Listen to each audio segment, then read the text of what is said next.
বিশ্ব পরিবেশ দিবস উপলক্ষে এডভিশনের উদ্যোগে পরিবেশ ও জলবায়ু বিষয়ক আলোচনা সভা অনুষ্ঠিত হয়েছে। 5 জুন বুধবার বিকেলে চট্টগ্রাম জামাল খানস্ত প্রেস ক্লাবে আব্দুল খালেক মিলনায়তনে এডভিশনের মহানগর কমিটির সভাপতি সাজেদুল আলম চৌধুরী মিল্টনের সভাপতিত্বে এই সভা অনুষ্ঠিত হয়।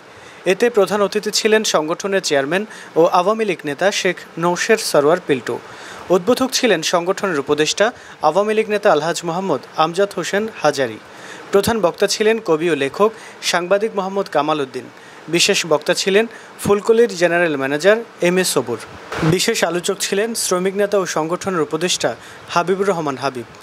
বিশেষ অতিথি ছিলেন ক্যাপ্টেন মহসিন আলম। শুরুতে তেলাওয়াতের কোরআনের মধ্য দিয়ে শুভেচ্ছা বক্তব্য রাখেন সংগঠনের প্রতিষ্ঠাতা ও মহাসচিব সঙ্গীত শিল্পী মাসুদ রানা।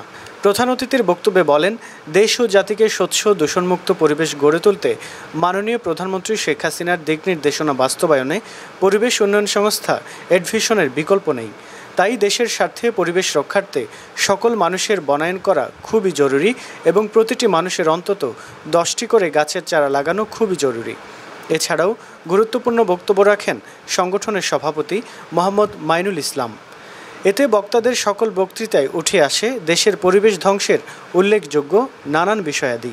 এতে আরও বক্তব্য রাখেন সংগঠনের যুগ্ম মহাসচিব সমজ জিয়াউর রহমান, গ্রিনলিফ ম্যাগাজিনের সম্পাদক মোহাম্মদ তাসলিম হাসান হৃদয়, মানবাধিকার কর্মী মোহাম্মদ হাসান মোরাদ, সংগঠনের দফতর সম্পাদক ও মানবাধিকার কর্মী মোহাম্মদ ইউসুফ, ছাত্রলীগ নেতা রুবেল দে, সংগঠনের মহিলা সম্পাদিকা নূর বেগম আক্তার নোরা প্রমুখ।